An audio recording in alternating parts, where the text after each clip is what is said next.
विदेश मंत्री श्री जयशंकर ने कल बहुत एक अद्भुत बयान दिया। उन्होंने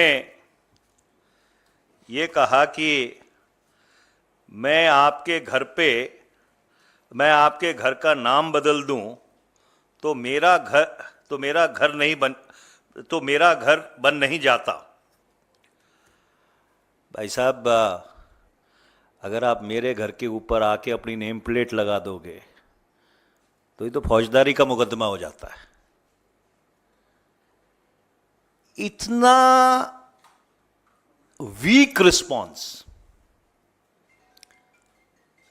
इतना कमजोर और लचीला response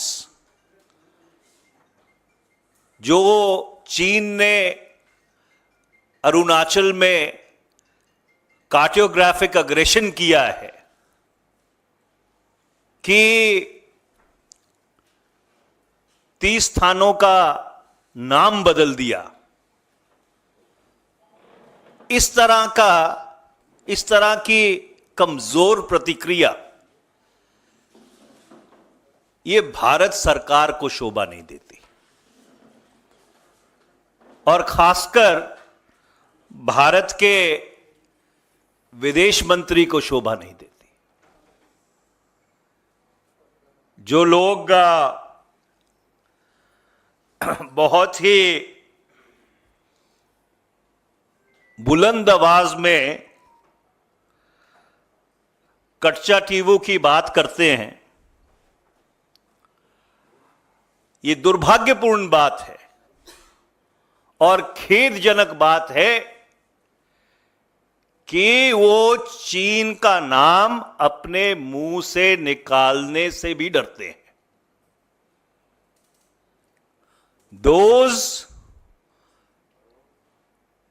who have been espousing muscularity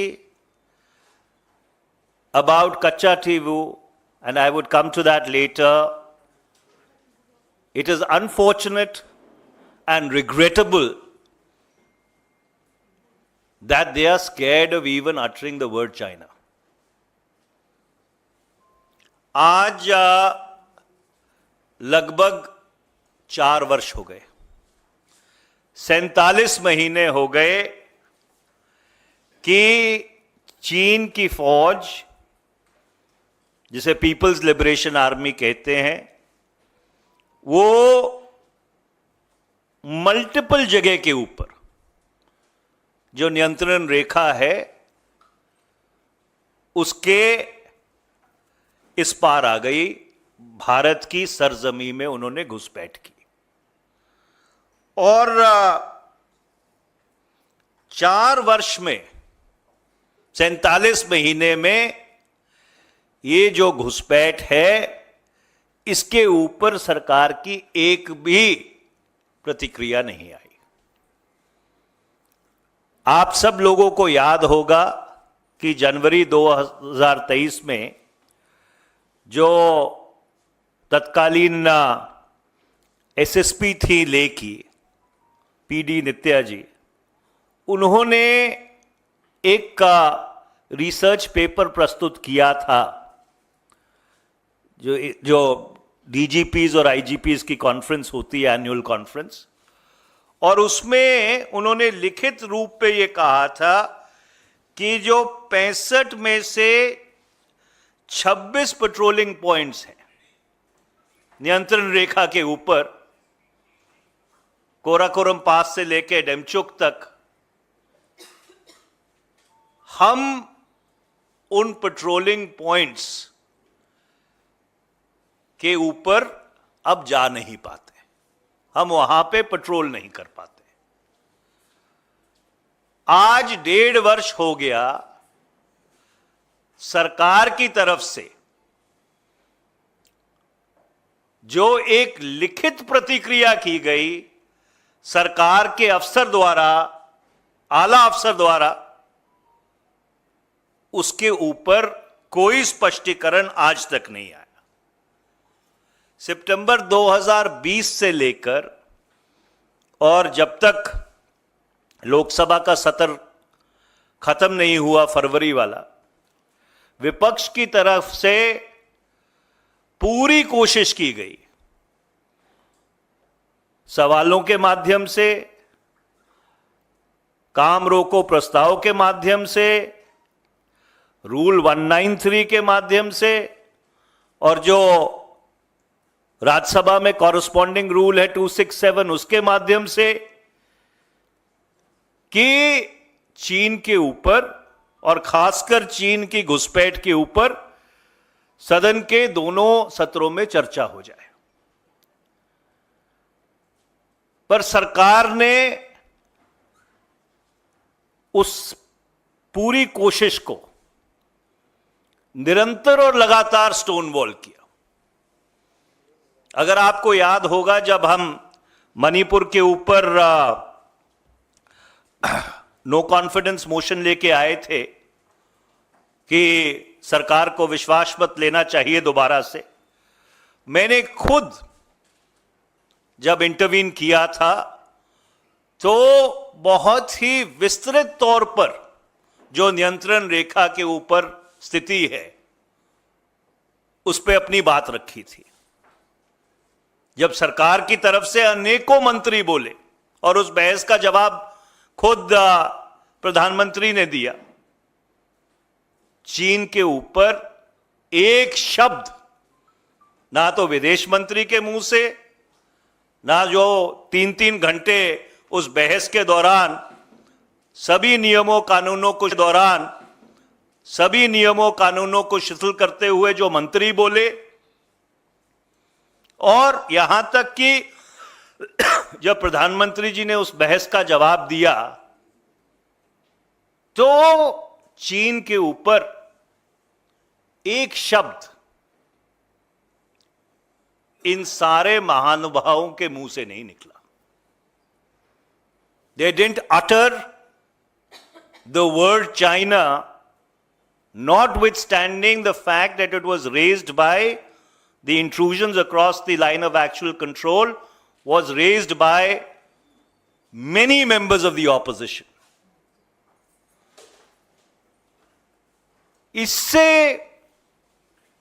इससे बड़ा प्रमाण क्या हो सकता है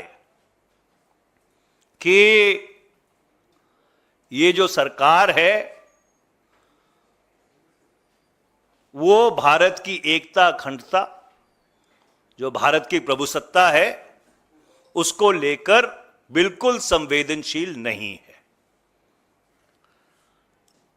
अच्छा, जो लोग कच्चा टीवू की बात करते हैं वो एक बात भूल जाते हैं। आप उस दशक को अपने एक परिप्रेक्ष्य में लीजिए। 1971 में कांग्रेस पार्टी की सरकार थी, स्वर्गीय श्रीमती इंदिरा गांधी भारत की प्रधानमंत्री थी, और जो दक्षिण एशिया का राजनीतिक मैप है उसको उन्होंने बदल के रख दिया। बांग्लादेश की संरचना की, ना वो अमेरिका से डरी, ना वो सातवें बीड़े से डरी, ना जो प्रेशर वेस्टर्न गवर्नमेंट्स डाल रही थी उसका उनके ऊपर कोई असर हुआ, और जो प्रताड़ना उस समय के पूर्वी पाकिस्तान के लोगों को झेलनी पड़ रही थी कि लगभग 1 करोड़ लोग शरणार्थी हो गए थे, उस पीड़ा का उन्होंने निवारण किया। तो कोई कल्पना भी कर सकता है कि जिस सरकार ने, जिस प्रधानमंत्री ने साउथ एशिया का, दक्षिण एशिया का पॉलिटिकल मैप बदल दिया हो, वो कच्चा टीवू के ऊपर भारत की एकता, अखंडता, प्रभुसत्ता के साथ क्षणिक भर भी समझौता कर सकती थी।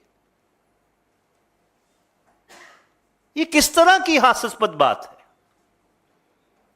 और मैं भारतीय जनता पार्टी से यह कहना चाहता हूं, हम ये कहना चाहते हैं कि अपनी राजनीतिक रोटियां सेकने के लिए, क्योंकि 19 अप्रैल को तमिलनाडु में चुनाव हैं, ऐसे मुद्दे मत लेके आइए जिनका एक तो कोई औचित्य नहीं है, और दूसरा जिससे जो भारत की सामरिक शाख है दक्षिण एशिया में वो कमजोर होती हो। Do not bring national security with in the realm of your partisan politics. और आखिर में हम उनसे दो सीधे सवाल पूछना चाहते हैं। भारत की कितनी सरजमीन चीन के नियंत्रण में है मई 2020 के बाद, और आप लोगों ने, सरकार ने उस सरजमीन को खाली क्यों नहीं कराया? देखिए, डिफ्लेक्शन और डिस्टॉर्शन से काम नहीं चलता। तू इधर उधर की ना बात कर, ये बता काफिला क्यों लुटा, मुझे रहजनों से गर्ज नहीं, तेरी रहबरी का सवाल है। इस बात का जवाब आज देश मांग रहा है। Thank you very much, the floor is all yours. मुझे नहीं लगता कि इसके तर्जमे की जरूरत है। अगर आपके कोई सवाल होंगे तो मैं जवाब देने के लिए तैयार हूं।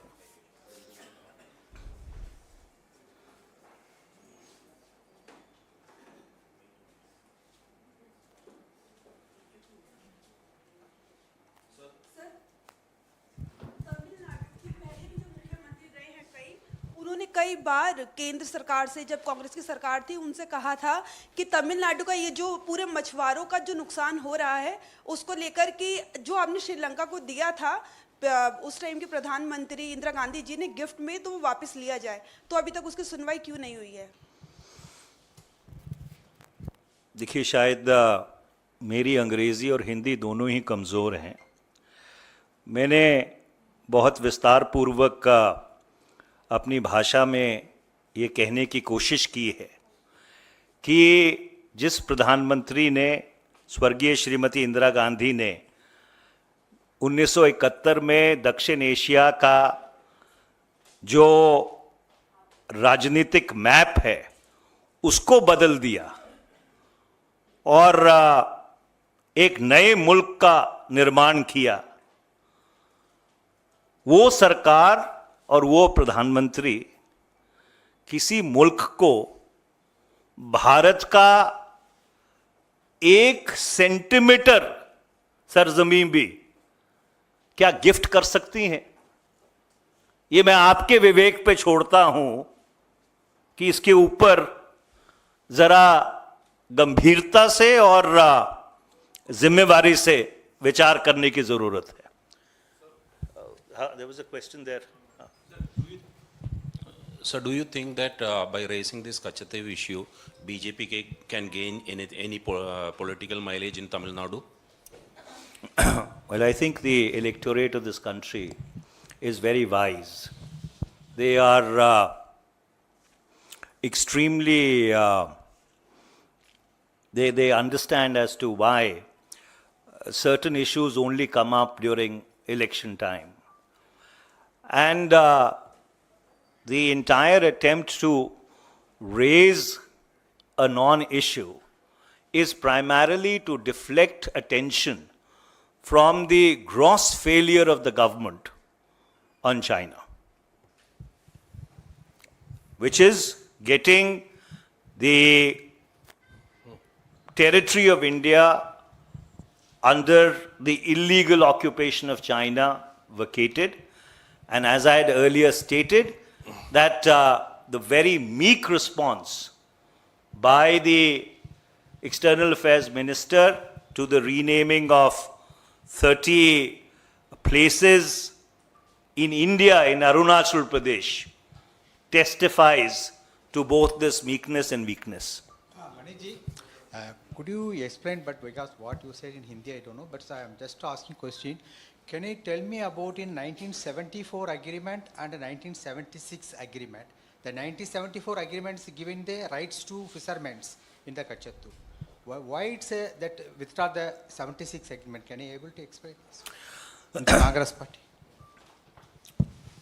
As far as I understand, agreements are entered into by nation states in a manner which is mutually beneficial. I would, or we would like to ask the Bharatiya Janata Party, what about the land boundary agreement with Bangladesh, which this government entered into in 2015, where much more land was conceded in terms of the enclaves which were transferred to Bangladesh than we got from Bangladesh. I think the difference is almost about 10,000 square kilometers, if I remember from the top of my head. So those who are raising the issue of Kachativu, which happened in 1974, should then first explain their own track record. What about the land boundary agreement with Bangladesh? Why did you give much more territory than you got from Bangladesh? What about the illegal occupation of Indian territory by China, which is a continuum for the last 47 months? Those are the questions which the country needs answers to. Sir Neeraj sir, आप कह रहे हैं कि 47 महीनों में चीन ने भारतीय जमीन को हड़पा है, केंद्र सरकारी आरोपों को खारिज करती है। WMCC की 29 बैठक हो चुकी है, सैन्य कमांडर स्तर की भी अलग से बैठक हुई है। कांग्रेस पार्टी को और खासकर आपको क्या लगता है कि क्यों उन मुद्दों पे बात नहीं बन पा रही है इतनी बैठकों के बाद भी?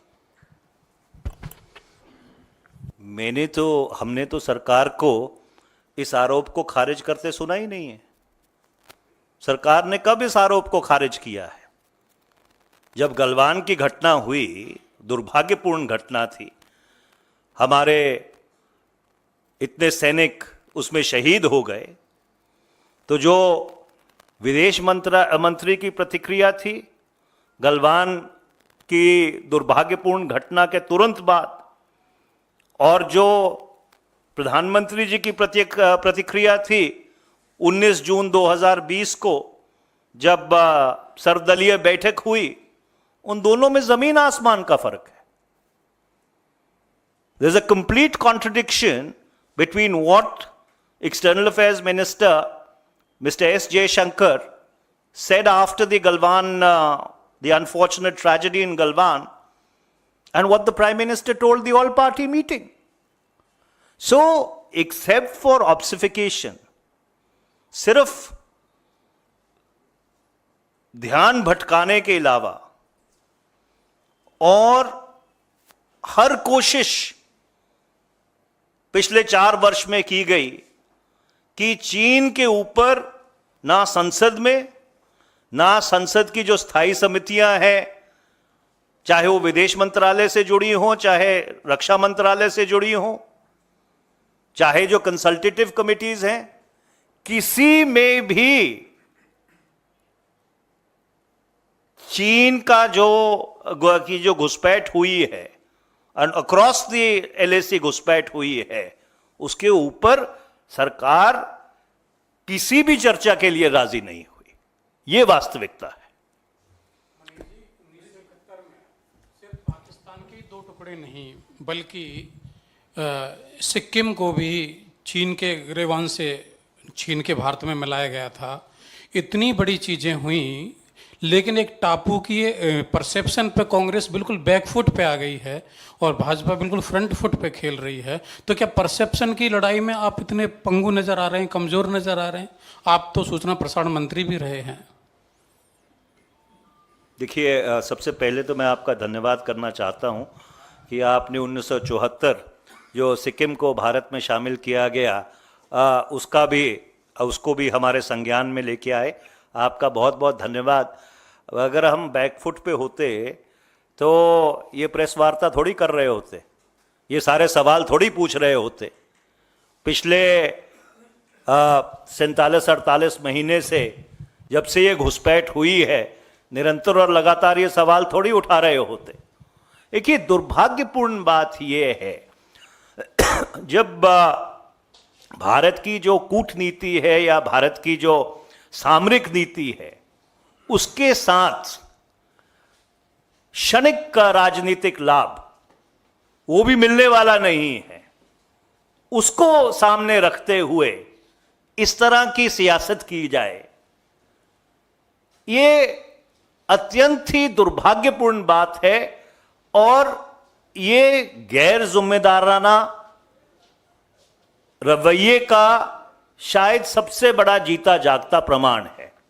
सर, आपकी इजाज़त से विषय से ज़रा हट करके एक सवाल है सर। सुप्रीम कोर्ट ने संजय सिंह को बेल दे दी है और कहा है कि पेंडेंसी ऑफ द ट्रायल जो है उस दौरान इनको बेल दिया जाए।